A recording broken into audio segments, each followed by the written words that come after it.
أعوذ بالله من الشيطان الرجيم. بسم الله الرحمن الرحيم. الحج أشهر معلومات فمن فرض فيهن الحج فلا رفث ولا فسوق ولا جدال في الحج وما تفعلوا من خير يعلمه الله وتزودوا فإن خير الزاد التقوى واتقون يا أولي الألباب. صدق الله مولانا العلي العظيم. قال رسول الله صلى الله عليه وسلم: الحج المبرور ليس له جزاء إلا الجنة.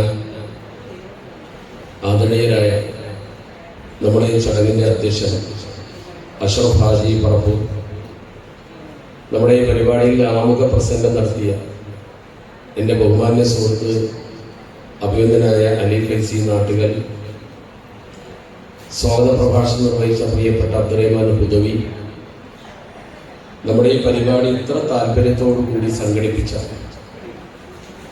ഹാജിമാർക്ക് വേണ്ട ഹിദമത്തുകളൊക്കെ ചെയ്യാൻ തയ്യാറായ VP അബ്ദുൽ മജീദ് സാഹിബ്, അള്ളാഹുവിൻ്റെ അതിഥികളായി ഈ വർഷം പരിശുദ്ധ ഹജ്ജ് കർമ്മത്തിന് വേണ്ടി പുറപ്പെടുന്ന ഹാജിമാരെ, ഹജ്ജമ്മമാരെ, അള്ളാഹു റബ്ബുൽ ഇസ്സത്ത് നമ്മൾ ഉദ്ദേശിച്ച ഈ കർമ്മം ആരോഗ്യത്തോടെയും സന്തോഷത്തോടെയും സുരക്ഷിതത്വത്തോടെയും നിർവഹിച്ച നല്ല സമാധാനം വീട്ടിലും ഖൈറ് പ്രദാനം ചെയ്യണം. ഞാൻ ആമുഖമൊന്നും ദീർഘിപ്പിക്കുന്നില്ല. ഇവിടെ വെച്ച് ഒരു കാര്യം കൂടി നിർവഹിക്കാൻ വേണ്ടി ഇതിൻ്റെ സംഘാടകർ സൂചിപ്പിച്ചിരുന്നു.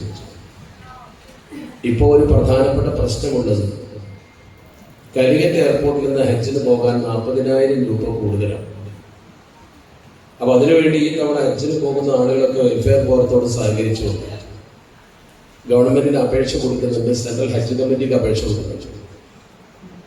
ഇതിൽ കേരള ഹജ്ജ് കമ്മിറ്റിയെ പറഞ്ഞിട്ട് കാര്യമില്ല. കാരണം കേരള ഹജ്ജ് കമ്മിറ്റി എന്ന് പറയുന്നത്, അല്ലെങ്കിൽ സംസ്ഥാന ഹജ്ജ് കമ്മിറ്റി എന്ന് പറയുന്നത് ഒരു സപ്പോർട്ട് കമ്മിറ്റിയാണ്. എനിക്കറിയാം, കാരണം ഞാൻ കേന്ദ്ര ഹജ്ജ് കമ്മിറ്റിയിൽ 6 വർഷം മെമ്പറായിരുന്നു. അധികാരങ്ങൾ മുഴുവൻ കേന്ദ്ര ഹജ്ജ് കമ്മിറ്റിക്കാണ്. ഞങ്ങളൊക്കെ മെമ്പറായിരിക്കുന്ന സമയത്ത് പൂർണ്ണമായി അതിൻ്റെ അധികാരം കേന്ദ്ര ഹജ്ജ് കമ്മിറ്റിക്കാണ്. ഇപ്പോൾ ഈ BJP ഗവൺമെന്റ് വന്നതിന് ശേഷം ഗവൺമെന്റ് തന്നെ ചില കാര്യങ്ങൾ അധികാരം പിടിച്ചു വച്ചിരിക്കുകയാണ്. ഹജ്ജ് കമ്മിറ്റിക്ക് പോലും ചില അധികാരങ്ങൾ വിട്ടുകൊടുക്കുന്നില്ല. അതിനേക്കാൾ വലിയൊരു പ്രശ്നം, അക്കാലത്തൊക്കെ, അതായത് ഈ BJP ഗവൺമെന്റ് അടുത്ത കാലത്ത് വരുന്നവരെ മിനിസ്ട്രി ഓഫ് എക്സ്റ്റേണൽ അഫയേഴ്സ് എന്ന് പറയുന്ന വിദേശകാര്യ വകുപ്പിനായിരുന്നു ഹജ്ജിന്റെ ചുമതല. കാരണം വിദേശകാര്യ വകുപ്പിന് ചുമതല ഉണ്ടാകുമ്പോൾ ഒരുപാട് ഗുണമുണ്ട്. കാരണം മറ്റൊരു വിദേശ രാജ്യവുമായിട്ടുള്ള കോണ്ടാക്റ്റാണ്. അപ്പൊ ഈ വിദേശകാര്യ വകുപ്പും സൗദി അറേബ്യന്റെ വിദേശകാര്യ വകുപ്പും തമ്മിൽ കൈകാര്യം ചെയ്യുന്നത് ഒരു പ്രധാനപ്പെട്ട ഡിപ്ലോമാറ്റിക് കരാറൊക്കെ വെച്ചുകൊണ്ട് കൃത്യമായിട്ട് കാര്യങ്ങൾ ചെയ്യാൻ പറ്റും. പക്ഷേ ഈ ഗവൺമെന്റ് ഈ ഹജ്ജ് എന്ന് പറയുന്നത് മുസ്ലിങ്ങളുടെ ഒരു കാര്യമാണ്.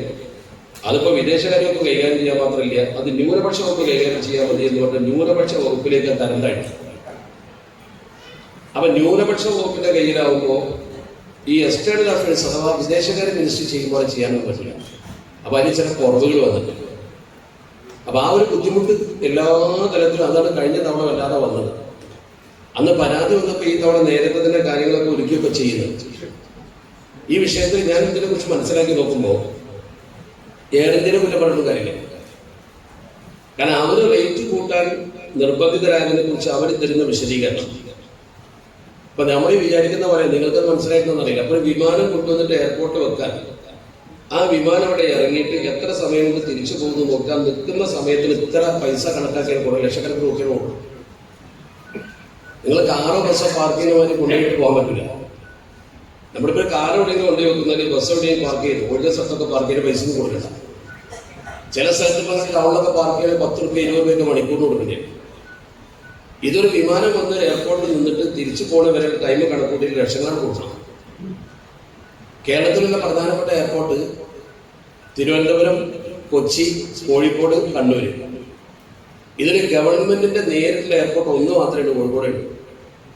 തിരുവനന്തപുരം അദാനി കൊടുത്തു, കൊച്ചി പ്രൈവറ്റാണ്, കണ്ണൂരും പ്രൈവറ്റാണ്. വ്യക്തികൾ ഷെയർ നടത്തുന്ന ഗവൺമെന്റ് അനുമതിയാണ്. ഈ കാലിക്കറ്റ് എയർപോർട്ടാണ് നാഷണൽ എയർപോർട്ട് അതോറിറ്റിന്റെ കീഴിൽ മാത്രമുള്ളത്. അപ്പൊ കാലിക്കറ്റ് എയർപോർട്ടിൽ വിമാനം പാർക്ക് ചെയ്യാനും അതിന്റെ അനുബന്ധ കാര്യങ്ങൾക്കും പൈസ ഈ 3 എയർപോർട്ട് കൊടുക്കുന്നതിനേക്കാൾ കൂടുതൽ കൊടുക്കണം എന്നാണ് എയർ ഇന്ത്യ പറയുന്നത്. അന്വേഷിച്ച് നോക്കുമ്പോൾ ചെറിയ വസ്തുത. അപ്പൊ അതുകൊണ്ട് എയർ ഇന്ത്യയും സഹകരിക്കണം, എയർപോർട്ട് അതോറിറ്റിയും സഹകരിക്കണം. അപ്പൊ ഇതിൽ ഗവൺമെന്റിനും പങ്കുണ്ട്, എയർപോർട്ട് അതോറിറ്റിക്കും പങ്കുണ്ട്. അപ്പൊ ഗവൺമെന്റ് വിചാരിച്ചാൽ ഇത് കുറച്ചു തരാൻ പറ്റും. കാരണം ഇവിടെയുള്ള ഹജ്ജ് ഫ്ലൈറ്റിന്റെ പാർക്കിംഗ് ഫീസ് ഒന്ന് അഡ്ജസ്റ്റ് ചെയ്താൽ മതി. എയർ ഇന്ത്യ ഒരു ചെറിയ കുറവ് വരുത്തിയാൽ മതി. കാരണം ഫുള്ളാണ് ഫ്ലൈറ്റ്, എല്ലാ ഫ്ലൈറ്റും ഫുള്ളായിട്ടല്ല പോകണം. പിന്നെ മാത്രമല്ല തിരിച്ചു വരുമ്പോൾ ഫ്രീ ആയിട്ട് വരേണ്ടി വരുന്നതാണ് പറയുന്നത്, ഒരാളെടുത്ത് വരുന്നുണ്ട്.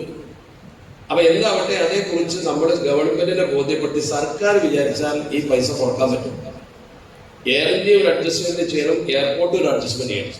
കൊച്ചിയിലും തിരുവനന്തപുരത്തും അതുപോലെ തന്നെ തിരുവനന്തപുരം എയർപോർട്ടിലും എംബാർക്കേഷൻ പോലെ, എംബാർക്കേഷൻ കൊച്ചി അതുപോലെ തന്നെ കണ്ണൂരാണ്.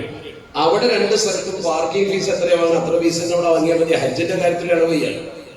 ഇതൊരു പിൽഗ്രിമേജ് ആണ്, തീർത്ഥയാത്രയാണ്.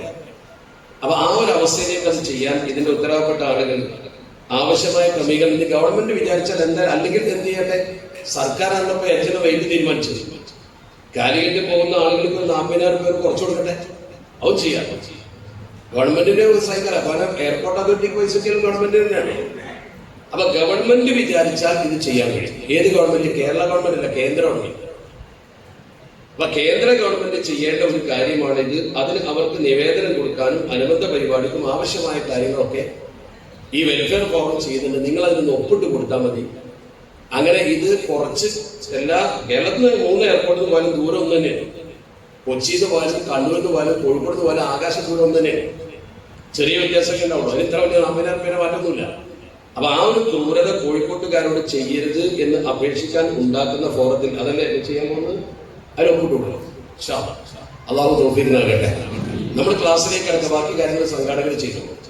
നിങ്ങളിപ്പോ ഹജ്ജ് എന്താണെന്ന് പഠിക്കാൻ വേണ്ടി വന്ന ആൾക്കാർ. അപ്പൊ ലളിതമായി കുറഞ്ഞ സമയത്തിനുള്ളിൽ എങ്ങനെ ഹജ്ജ് ചെയ്യുന്ന കാര്യങ്ങളെ കുറിച്ച് ഒരു വിശകലനം. ആർക്കെങ്കിലും നിങ്ങൾക്ക് സംശയം ഉണ്ടെങ്കിൽ ഒന്നുകിൽ കടലാസിൽ എഴുതി കൊണ്ടുവരിക, അല്ലെങ്കിൽ മൈക്ക് ഉപയോഗിച്ച് ചോദിക്കുകയും ചെയ്യാം. ചോദിച്ച് പഠിച്ച് മനസ്സിലാക്കി സംശയം തീർത്തു പോകാം. ഒരമല് ചെയ്യുമ്പോൾ കൃത്യമായിട്ട് മനസ്സിലാക്കാം. ആ രീതിയിൽ നല്ല മഖബൂലും മബ്റൂറുമായ ഹജ്ജ് നിർവഹിക്കാൻ അല്ലാഹു നമുക്കൊക്കെ തൗഫീഖ് നൽകട്ടെ. ഇതാണ് എൻ്റെ പ്രാർത്ഥന. നിങ്ങളൊക്കെ പ്രാർത്ഥന. അവിടെ ഞാൻ ഈ ക്ലാസ് ആരംഭിക്കുകയാണ്. ക്ലാസ് ആരംഭിക്കുമ്പോൾ ആമുഖമായിട്ട് ക്ലാസ്സിലുള്ള ആൾക്കാരോട് പറയുന്ന ഒരു കാര്യം, ഒരു വഴുത് കേൾക്കുന്ന പോലെ കേട്ടിരുന്നത് കാര്യമില്ല. കാരണം വഴുത് കേൾക്കുന്നതും 5 ക്ലാസ് കേൾക്കുന്നതും രണ്ടാണ്. ഞങ്ങൾക്ക് വലിയ പറയുന്നത് എനിക്കും വ്യത്യാസം. ഇപ്പൊ ഞാൻ വന്നിട്ട് ഒരു പ്രസംഗം നടത്താനേ ഒരു ആയത്തോ ഹദീസോ ചരിത്രമോ പറഞ്ഞ് ഇടിപൊടിയേക്ക് പോകാൻ പറ്റും. ഇതങ്ങനെ പറ്റില്ല. ഇത് ക്രമത്തിൽ ഇങ്ങനെ പറഞ്ഞു വന്ന് ഈ കർമ്മങ്ങളെ കുറിച്ചുള്ള തെറ്റാതെ വിഷയങ്ങളുടെ ശരിക്കും ഒപ്പം നിന്ന് അവർ നല്ലോണം ശ്രദ്ധിക്കണം. നമ്മുടെ കൂടെ നിങ്ങളുണ്ടെന്ന് ബോധ്യപ്പെടണം. അന്തപ്പെട്ടിങ്ങനെ ഇരുന്നപ്പെട്ട ഉറങ്ങരുത് സാഹസനം. രണ്ടാമത്തേത് ശ്രദ്ധ ഇല്ലാതിരിക്കരുത്. വേറെ നാട്ടുവർത്താനം പറയും, പഠിക്കാൻ വന്ന ആൾക്കാരെ ശല്യപ്പെടുത്തരുത്. സാധാരണ വഴുതന കോടമായി പോയാൽ പറ്റില്ല. ഒരു ഭാഗം പറഞ്ഞ് മറ്റേ ഭാഗം അറിയാതെ പോയാൽ ഒരുപാട് അബദ്ധം വരുന്നുണ്ട്. തെറ്റുപഠിക്കും. ഞാൻ ഉത്തരവാദിയാണ്. സംശയങ്ങൾ എന്തുകൊണ്ടെങ്കിൽ ചോദിച്ചോളൂ, നമുക്ക് പരിഹരിക്കാം. അള്ളാഹു നമുക്കൊക്കെ നാഫിയായ ഇൽമ പ്രദാനം ചെയ്യണം. ഞാൻ വിഷയം ആരംഭിക്കാം. ഞാൻ ആരംഭിക്കുമ്പോൾ ഞാനിപ്പോൾ നിങ്ങളിപ്പോൾ ഇങ്ങനെ നിന്ന് പറഞ്ഞോളന്നില്ല, നമ്മുടെ ഇരുന്ന് പറഞ്ഞാലും മനസ്സിലാവും പോരെ. ഇത് 2-3 കുറെ ദിവസമായി തന്നെ പടിഞ്ഞ രാത്രി തന്നെ പണിയില്ല. അപ്പോൾ ഇതെല്ലാം പറഞ്ഞില്ല. അപ്പോൾ കാലിന്റെ മുട്ടിന് ചെറിയൊരു വേദന ഉണ്ട്. നിങ്ങൾക്ക് വേറെ പോവുകയും ചെയ്യും. അള്ളാഹു തൗഫീഖ് നൽകട്ടെ.